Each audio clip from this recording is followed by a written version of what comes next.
Welcome to Cinema Bites.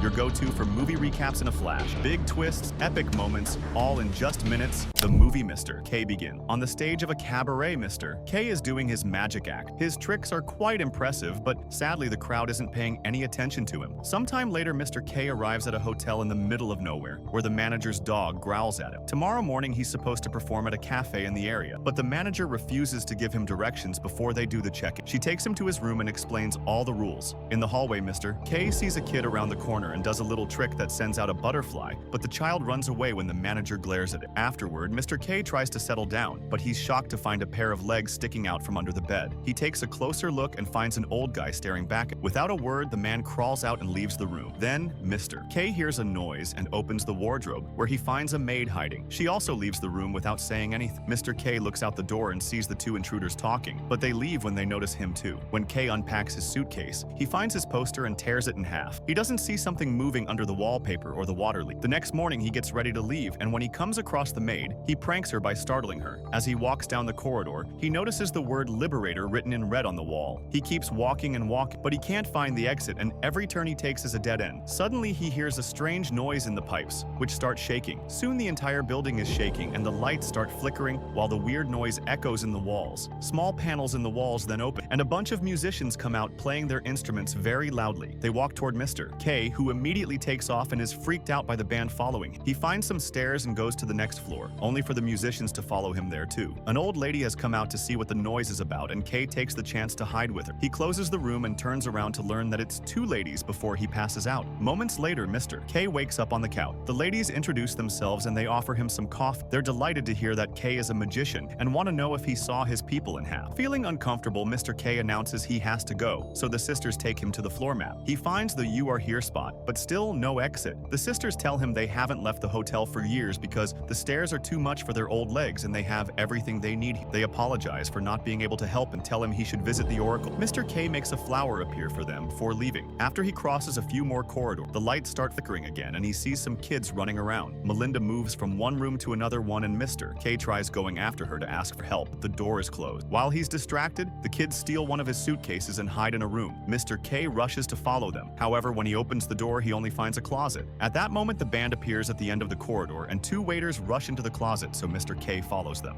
Now he finds himself in a room with the band and is seen by Gaga, who calls him a new guest before dragging him to the main table. He's too worried about his suitcase, so Gaga goes looking for the kids while the waiters keep offering him food. Whenever K tries to look into the other room, a guy on the table keeps moving to block his vision and talks about how amazing Gaga is. Soon she comes back without the suitcase and starts talking about art, saying that her musicians are on the tour of the century. Then Gaga gets ready for her bath and the band leaves the room, pushing Mr. K out of it in the process. Crowd takes over the hallway, filling it with chaos. Mr. K sees the time and realizes he's lost his appointment. A waiter trips and puts a tray in his hand, so Melinda puts him in line with the other waiters and takes him downstairs to the kitchen. After she puts an apron on him, Mr. K is pushed into the assembly line where dozens of cooks are getting food ready. Anton explains that Melinda is the head chef's daughter and that K is lucky to have this job because it's hard to get accepted. To try to convince the cooks that he isn't another employee, Mr. K starts making tricks with some eggs and even juggles them. However, Melinda only tells him to be on time for work tomorrow. After the shift is over, Mr. K is taken to the bedroom where all the employees drink and fall asleep in a pile. He has a weird dream about a bleeding crack on a wall. In the morning, Anton wakes K up and he's shocked to find himself in old clothes instead of his fine suit, so Anton takes pants from another worker for him to wear. In the kitchen, Mr. K hears the pipes make some weird noises, but Anton tells him not to worry because there's been trouble with the water system lately. Tired of waiting, Mr. K tries to leave the kitchen, only for Melinda to suddenly drag him into the storeroom. She pushes him against the furniture and has her way with him. Afterward, Mr. K is sent to the chef's office and forced to hear a long lecture about eggs. He shares a drink with K, saying that he likes him and that he's really talented, so he may share all his knowledge. Later in the room, Anton is surprised to see that Mr. K came back with some books that the chef gave him. While Anton takes a book to learn a bit too, Mr. K uses the bubbles in the room to do some tricks. At that moment, he hears the pipe noises again. again, so he leaves the room to investigate. After locking the door, he hears the noise again and opens his arms to try to touch both walls at the same time to no avail. Then Kay goes to the bathroom, obviously closing the door for privacy. Suddenly, the knob starts shaking, and it doesn't stop until Mr. K says it's occupied. Then a voice talks in whisper, asking Kay if he's real and if the rumors of him being the Liberator are true. As the voice says that there isn't much time, the lid on the bottom of the door is pushed off and a bunch of hands reach inside. Mr. K kicks them while saying they must have confused him for someone else, yet the hands keep pulling at his leg. It isn't until Kay says he's no one that the hands disappear. Afraid and confused, he decides to spend the night in the bathroom. In the morning, Anton comes to pick him up for work and Mr. K ends up puking. Then Kay notices that the word Liberator has appeared on these walls too. Anton thinks it's just a prank from vandals, and the duo goes to the... While working, Anton shares that he's been at the hotel for 7 years and he can't remember the last time he was outside, so he doesn't know where the exit is either. At that moment, the dog appears by Kay's feet and soon the manager enters the kitchen. Mr. K tries to follow her, but after a few turns, he loses sight of her. Then Kay goes to the chef's office and tries to quit, hoping someone will kick him out. However, the chef offers him a promotion to make him stay. Kay turns it down, causing the chef to cry and beg on his knees. When the man hugs Mr. K, he asks him to trust him. The chef takes Kay to his new spot in the kitchen and gives him a fancier hat, which makes Anton jealous. After the shift is over, Mr. K tries to chat with Anton, who is furious. Anton thinks Kay only wants to reach the top, and he doesn't care who he brings down in the process. Kay decides to sleep in his hotel room, where he keeps hearing the pipe noises in the walls. Just in case, he ties a tight rope from the window to the door. The next morning, he finds it sagging. This means the room has gotten smaller, and the noise as the walls shift. He rushes to tell Anton that the hotel is shrinking, proving it by showing how his hands can now touch both walls at the same time. Anton doesn't believe him, but when they go to the kitchen, they find utter chaos over the lack of space. Mr. K tells the chef they should evacuate the hotel, but the chef refuses, saying they must cook for their guests. They must cook for them. This makes Kay snap and yell before jumping on the table to explain what is happening to the staff. The workers hit their pans while Mr. K jumps from table to table, asking them if their lives are worth nothing. At that moment, the chef feels chest pain and he stumbles, but he still orders his staff to kick Mr. K out of the kitchen. K is thrown in the corridor, and the kitchen door is locked to keep him out. Afterward, Mr. K goes looking for the sisters and discovers all the guests have been leaving furniture in the corridor because it no longer fits in their room. K helps the duo get their couch out, and they mention the presence of the divine in the hotel. Then the sisters go back to their room and play music loudly while singing along. In his room, Mr. K finds a map in a drawer while hearing the noises accumulating. The pipes keep shaking. The band marches through the corridor with Gaga. The kitchen staff is making music with their tools, and even the manager dances along. Pipe breaks and leaks on the wallpaper while K feels like his head is about to explode. A wall cracks as it shrinks, and the window in K's room suddenly explodes, causing him to fall. With all the noises finally stopping, Mr. K takes a look through the broken glass and sees the other walls of the hotel. At that moment, all the other windows also explode, throwing him back on the bed. Afterward, Mr. K hangs the map on the wall using some gum and adds a piece of paper with a quarter drawn by him. Since the room has shrunk, he throws some furniture out the window before going to the closet to get some chalk. Then he starts exploring the quarters, marking the walls and floor with chalk and drawing a diagram on a notebook so he can add the pages to his map. In a storage closet, he finds some food. Sometimes he peeks into the kitchen, but Melinda glares at him to make him leave. The map keeps growing into an impossible size, and it drives Mr. K so crazy that to deal with the stress, he yells through the window that he isn't giving up. As time passes, more furniture appears in the corridor. Eventually, Mr. K finds the manager's dog, who starts licking the wall. At that moment, the power goes out and Mr. K thinks he's alone in the dark until a flashlight startles him. It's the man K found under his bed, who now drops the flashlight on the ground. When K picks it up, the man is gone. Mr. K looks around for a few seconds, only for the power to come back and reveal the man at the end of the corridor. No matter how many questions K asks, the guy won't speak, and if Mr. K tries to approach him, he steps back. The next morning, Mr. K wakes up in bed and finds the old man sleeping at his feet. He tries waking him up to no avail. Later, while K continues to work on his map, the man follows him around and even accepts a snack from K before he finally leaves. At that moment, Mr. K is horrified to discover some creepy tentacles moving in the cracks on the wall. He lifts the wallpaper and finds a strange organism made of tentacle. When K pokes it, they squirm and make the whole building shake. Sensing this, the manager starts looking for the cause. Mr. K tries using a tray to separate the organism from the wall, only for the building to shake again and the lights to flicker. A pipe also breaks, so Mr. K decides to leave that corridor. After seeing the word Liberator again, K returns to his room and finds the guy waiting. K drinks some alcohol before turning around and finding a whole family sitting by the bed. In the main corridor, the manager tries to help the organism stay on the wall. When Mr. K goes back to mapping the area, he finds lots of people in the corridors, and they all start to follow him. They also try to touch him as if he was a holy savior. He snaps and yells at them to stop before realizing he can use their devotion. Mr. K hands out paper and chalk, asking the crowd to help him make the map. They all cheer before spreading. Then K climbs on a pile of furniture and sees the manager, but he slips and hits his head, which knocks him out. Moments later, K wakes up and returns to his room, where he discovers that the crowd has eaten all his food, but they didn't draw a single map. A man is even using K's toothbrush. A furious Mr. K tries to set up rules, but he is ignored as more people keep coming in through the door in the window. Afterward, Mr. K goes to the kitchen, which has shrunk a lot and is covered in moth. The staff is drinking as usual, and K doesn't know what to do. Anton surprises him from behind and invites him to come in, saying they can pretend nothing happened. However, K refuses to ignore the truth, and Anton points out K's truth isn't better than his. When Mr. K tries to return to his room, he can't open it because lots of people are sleeping against it. K has no choice but to sleep in the corridor, and the hotel drops the wallpaper on him as a blanket. In the morning, K is woken up by a phone ringing. He rushes into his room only to discover that a guest has already taken the call and hung up. K goes crazy and shakes the man, blaming him for ruining everything. He gets so violent that the others have to pull him away. Crowd says he gave them false hope because he hasn't found the exit, and ignores K when he tries to explain he never called himself a savior. Soon the corridor is also covered in moss, and a rabbit appeared. Mr. K realizes the animal has found his suitcase and looks inside for his thing. At that moment, the dog runs by and Mr. K follows it to discover some men washing off the chalk from the walls. Realizing that the crowd has been working against him, Mr. K yells at them and chases them to his room, where he starts hitting everyone with a broom to force them to leave. Once he's calmed down, K notices something in the bed. It's the map pieces, which the crowd had been hiding under the sheets. Objects start flying through the window and K looks out. It seems the group has taken over another room and is throwing things at him as punishment. So Mr. K breaks the bed and covers the window with wood planks. Then the ceiling light slowly unscrews itself and Mr. K moves out of the way before it falls. The sisters appear in the hole and offer him coffee while he works on putting the map back together. Eventually, he decides to go out again to draw new map pieces, only to find the angry crowd blocking the corridor, including Anton and Melinda. A chase ensues, and Mr. K has to rush back to his room, where he blocks the door with a chair. There are people pounding on the door while others keep throwing things at his window. The sisters tell K that the way out doesn't have to be the same way he came in. A tired Mr. K mocks them by opening various drawers, but when he moves the wardrobe too, he's shocked to find the tentacle organism on the wall. It creates a creepy tunnel that the sisters call magnificent yet hideous. Mr. K is willing to take the risk, but the sisters refuse to go with him. Scared but determined, K starts crawling through the nasty tunnel, noticing a light at the end. He finds a membrane blocking the exit, and when he touches it, a strange squid-like creature on the other side makes a noise. Mr. K asks it what it wants and concentrates to feel what it feels, learning that it's tired and won't last for much longer. K thinks it deserves to be free. At the same time, crowd breaks down the door and bursts into the room. They hear the creature and think it's the oracle, so they fall on their knees to pray. Soon more people are entering the tunnel, and their clumsiness causes the creature lots of pain. The hotel walls shake and K realizes they're killing it. At that moment, the manager bursts into the room and desperately pulls people back. She then tries to get in and tells K that he's a murderer, but he ignores her and starts pushing the membrane until the creature is out and darkness takes over. Suddenly, Mr. K finds himself floating in water. Creature appears around him and grabs his leg to drag him to the light above. If you enjoyed the video, don't forget to subscribe to the channel and hit the notification bell to get more new videos.